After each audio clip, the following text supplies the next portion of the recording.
tous, salut Gaëtan Séné. Aujourd'hui, on va parler du Morbihan Paddle Trophy 7e édition.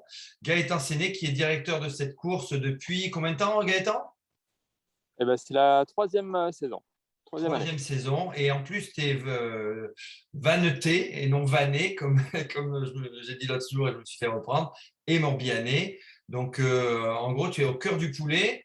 Parfait pour nous présenter cet événement, cette nouvelle édition et nous donner toutes les spécificités techniques, au niveau de la sécurité aussi, bien sûr, puisqu'on a la SNSM qui est désormais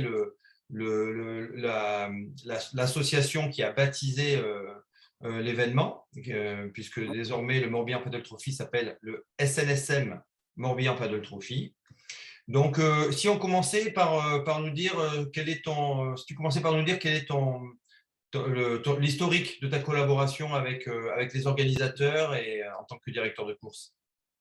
Alors, oui, la collaboration et la connaissance de l'organisateur, je la connais depuis le début, puisque j'ai participé à toutes les éditions avant d'être directeur de course en tant qu'athlète. Donc, le parcours, le plan d'eau, c'est le mien, puisque j'habite au cœur du golfe du Morbihan. Et donc, là, depuis, après avoir eu plusieurs années de participation, forcément, ils savaient qu'à une période, j'aurais arrêté ou j'aurais diminué mon investissement dans la compétition. Et donc, ils attendaient un petit peu avec impatience que je passe de l'autre côté de l'organisation, enfin, du côté organisateur et non plus coureur. Et donc là, c'est la troisième saison. Malheureusement, l'an dernier, avec les événements, l'édition n'a pas eu lieu. Donc, du coup, c'est la troisième édition en tant que directeur de course. Et moi, j'ai à cœur d'essayer de proposer des parcours et des itinéraires qui font découvrir aussi bien le golfe du Morbihan, mais qui soient aussi adaptés au plus grand nombre, parce que c'est une grande fête du paddle où il y a des débutants, des experts, et chacun doit essayer de trouver son compte en termes de parcours. Il ne faut pas que ce soit trop difficile pour les amateurs, les loisirs, et puis il ne faut pas que ce soit trop facile non plus pour les élites. L'objectif, c'est d'avoir un parcours intéressant, et les dernières éditions nous ont permis justement de proposer différents parcours. On s'adapte aussi, on est dans un milieu mixte, océanique, rivière, avec ses spécificités du courant. Et donc, il faut qu'on s'adapte jusqu'à la dernière minute sur les parcours. C'est pourquoi on proposera différents parcours avec des plans A, des plans B, en fonction des conditions du jour. D'accord. Alors, moi j'ai eu la chance de découvrir le paddle dans le golfe du Morbihan avec toi. C'était une journée mémorable et merci encore. C'était à 4 ans, je crois. Je Oui. suis passé par là un été et tu m'avais consacré quelques heures et c'était vraiment génial, des paysages sublimes. Mais je me rappelle aussi que c'était assez costaud des fois, avec effectivement du jus. Il y a ce jeu des marées qu'il faut. Bon, moi, je ne connais absolument pas cet univers-là. Est-ce que du coup, il faut être un vrai technicien pour s'aligner sur le Morbihan Paddle Trophy? Non, comme je l'expliquais tout à l'heure, c'est vraiment, on essaie d'adapter au plus grand nombre. Maintenant, il est vrai que si on a des connaissances du courant, du vent, c'est toujours un plus. Mais de toute manière, dans les personnes qui pratiquent régulièrement des compétitions, ils savent qu'il ne suffit pas uniquement de s'entraîner physiquement, qu'il faut aussi apprendre à jouer avec les éléments. Et c'est le cœur de notre sport, c'est qu'on ne peut pas déterminer à l'avance comment va être une compétition, et c'est ça qui est amusant. Donc voilà, c'est accessible à tous. Maintenant, certains vont peut-être aller chercher des limites en allant chercher un parcours ou une catégorie qui est un peu au-dessus de leur niveau, peut-être. C'est ce qui permet de progresser, et ils seront encadrés par une équipe de sécurité. Donc, c'est le moment d'aller chercher un petit peu des limites pour ceux qui le veulent, pour aller chercher soit une distance un peu plus longue, soit un parcours un peu différent. Donc, non, il ne faut pas avoir d'inquiétude sur le parcours. Après, on ne connaît pas la météo, et c'est vrai que si on a une météo très difficile, forcément, là, ça va être un peu plus difficile pour tout le monde, quoi. Bien Mais sûr. Alors, du coup, quels circuits sont proposés pour quel niveau de alors, participation? le samedi, il y a différentes courses qui seront au départ du port d'Auray. Donc là, cette année, c'est un peu une nouveauté. On va remonter Donc la mer remonte jusqu'à Auray. Après, elle remonte un tout petit peu derrière le magnifique pont de Saint-Goustan. Et du coup, on va partir devant, on va remonter dans la rivière donc la rivière d'Auray et de Locmariaquer jusqu'à Auray. Et dès qu'on passe Auray, c'est le nom d'une autre rivière qui s'appelle le Loc. Et donc, on va pouvoir remonter jusqu'à un magnifique viaduc d'un pont de chemin de fer. Et on passe de la ville, d'un port marin, à une rivière avec des paysages magnifiques, une forêt, des roseaux un peu sur les côtés. Et donc, ça va être une première. On va découvrir ce petit parcours qui va être accessible à tous. On s'est bien calé avec la marée, justement pour pouvoir remonter un petit peu avec la marée montante dans cette rivière. Et le temps que chacun va faire son petit parcours, la mer va commencer à redescendre et on pourra repasser sous le pont sans aucune difficulté. Parce que c'est vrai qu'à certains moments, pour ceux qui ont déjà fait les éditions précédentes, il y a un petit peu de courant sous le pont et donc on ne peut pas le franchir pour quelqu'un qui est novice, quoi. Donc là, on a tout fait pour que ce soit accessible à tous et ça sera certainement un magnifique parcours. Il y aura également un parcours technical race un petit peu différent de ce qu'on peut connaître. Moi qui me rappelle le monde du marathon en kayak, où il y aura un petit portage au cœur du village et qui sera assez joli, assez spectaculaire pour les spectateurs qui seront à côté. Pour les coureurs, ce sera un peu une nouveauté de sortir de l'eau et de devoir parcourir 50 mètres et retourner sur l'eau. Alors, on le fait déjà sur des beach races, mais souvent, c'est très court, hein, c'est à peine 10, 15, 20 mètres. Là, il y en aura presque le double. Donc, ça va être assez chouette à voir. Techniquement, je pense qu'il n'y a personne qui se sera forcément beaucoup préparé. Donc, ça va laisser un peu d'inconnu sur la stratégie pour les meilleurs, quoi, les élites. D'accord. Est-ce qu'il n'y a pas un peu de frustration pour toi de voir tous ces coureurs sur l'eau et toi avec beaucoup de responsabilités en tant que directeur de course, toi qui as été, et il ne te faudrait pas grand-chose pour y revenir, au top du Super Race français pendant de nombreuses années? Oui, en effet. Alors, la frustration, je l'ai déjà eu un petit peu la dernière édition où j'étais avec Boris. Je naviguais avec lui et puis quand je l'ai vu partir, parce qu'il avait plus de capacité que moi sur cette édition-là, là, j'ai eu un petit pincement forcément au cœur de me dire, voilà, bon, il va falloir laisser place aux plus jeunes et puis peut-être passer à autre chose. Donc, une fois que je suis sur l'eau aussi, j'ai toujours l'esprit de compétition et j'aime. Malheureusement, je ne participe pas à beaucoup de compétitions depuis 2 ans. Et cette année, je crois que je n'aurai même pas l'occasion encore de participer, puisque les seuls week-ends où j'étais disponible, où j'aurais aimé participer à des événements, je serais pris en tant que directeur de course aujourd'hui sur le Morbihan Paddle, au mois d'octobre, début octobre, sur le Morbihan Paddle Trophy. Et puis fin octobre en Corse. Donc c'est vrai que c'est des événements auxquels j'aurais bien aimé participer, mais maintenant, voilà, je suis passé à autre chose après presque 30 ans de compétition.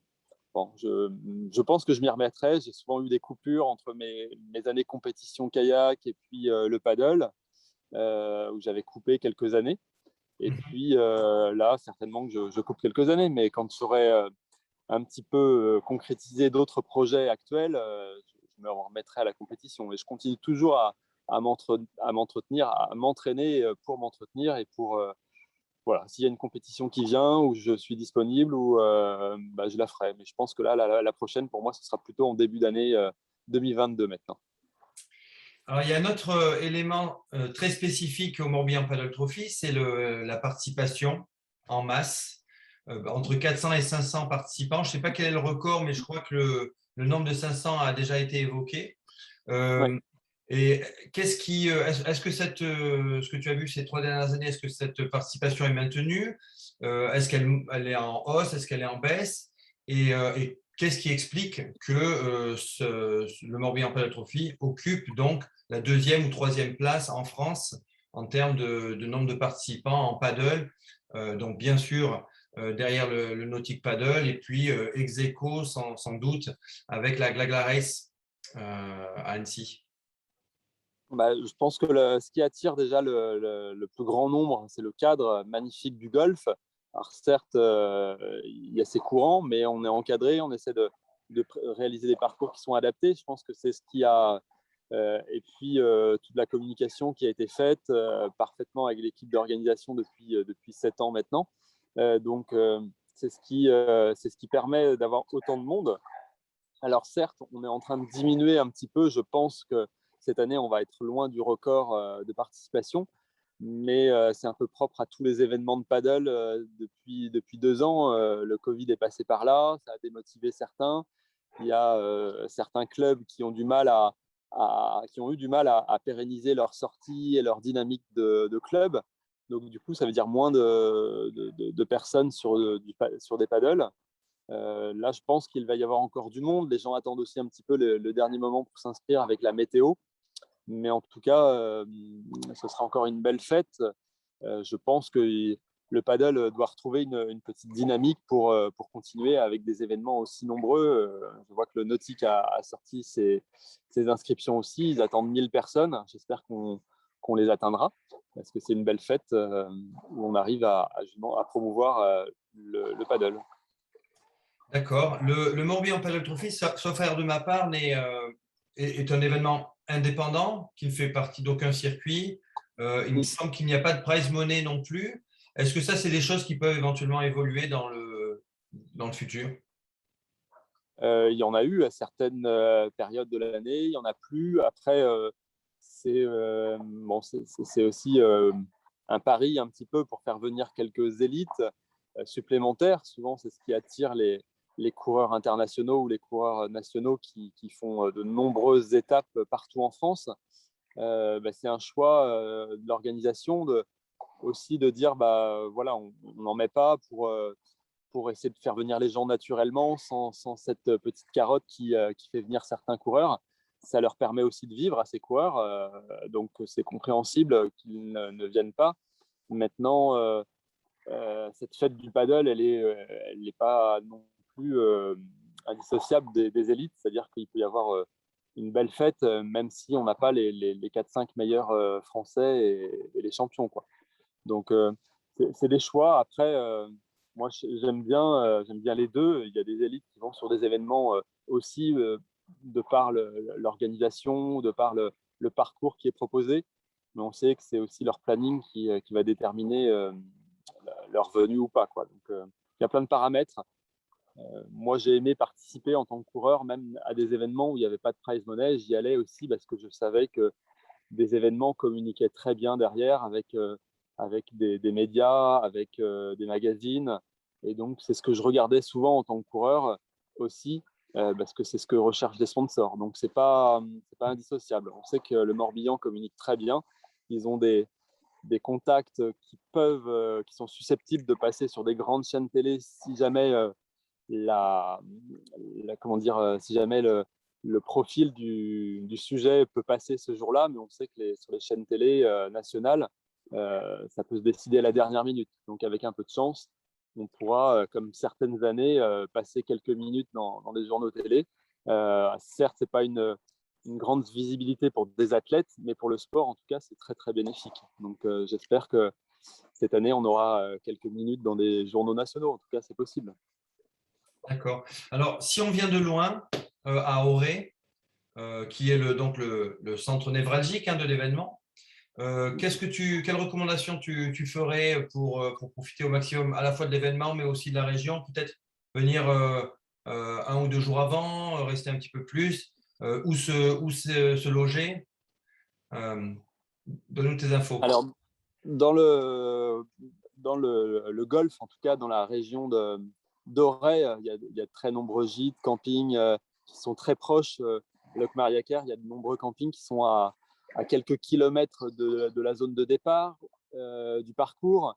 L'avantage de cette partie du golfe, c'est que, comment dire, quelle que soit l'orientation du vent, ils pourront se mettre à l'eau avant l'événement pour repérer une petite partie, revenir sur leur point de départ sans être obligé de faire une navette, puisque là, ça aussi, c'est une particularité du Morbihan Paddle Trophy, c'est que c'est un parcours en ligne. Donc, du coup, on part d'un point A, on va à un point B, on ne fait pas de boucle. Ça permet de découvrir plus de paysages, ça permet de profiter du courant de la marée. Donc, s'ils sont en repérage, soit être sur le secteur de Locmariaquer, soit sur le secteur d'Auray pour repérer l'un ou l'autre. Et voilà, il y a de nombreuses possibilités. Et puis, s'il y en a qui veulent découvrir d'autres parties du golf, on peut partir de Vannes, l'Armor-Baden. Il y a une petite partie où il faut être quand même très vigilant, puisqu'il peut y avoir du courant. Donc là, il faut mieux se renseigner auprès soit des coureurs locaux, tous ceux qui naviguent dans la région, qui pourront vous donner quelques petits conseils de navigation. Parce que c'est vrai qu'il ne faut pas faire n'importe quoi, puisqu'il y a ce fameux courant qui peut, si on va sur de l'eau à marée descendante, ça nous sort du golfe. Donc il faut être vigilant. Plutôt partir sur de la marée montante pour pouvoir rentrer dans la rivière en toute tranquillité, quoi. D'accord. Et toi, tu pratiques le golf du Morbihan tous les jours, bien sûr, et notamment depuis 2 ans, je crois. Tu as lancé une base nautique ou tu as Oui, réactivé une base nautique donc, chez toi. Est-ce que tu peux nous en dire exactement. un petit mot? Est-ce que ça fonctionne à l'année?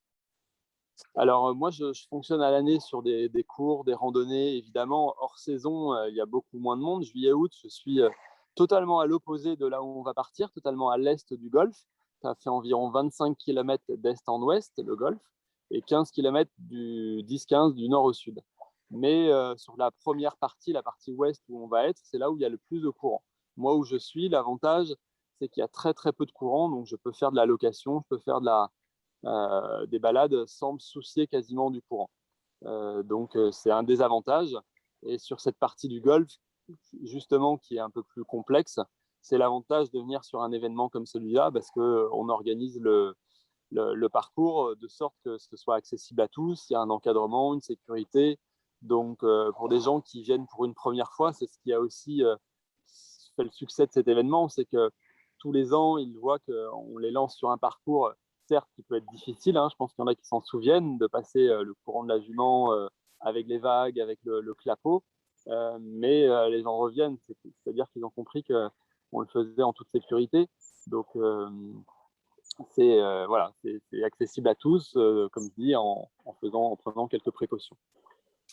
Bah, génial, Gaëtan. Je crois que tu nous as donné envie de venir faire un tour à Auray les 2 et 3 octobre pour le Morbihan Paddock Trophy, le SNSM Morbihan Paddock Trophy. Je te dis à très bientôt, donc certainement en Bretagne. Ça marche. Et vous voyez, vous avez une partie du parcours qui est juste derrière vous là. Là, c'est un petit peu loin pour voir des gens pagayer, mais vous passerez derrière moi pour le SNSM Morbihan Paddle Trophy. Donc à très bientôt, 2 et 3 octobre. À bientôt, Gaëtan. You!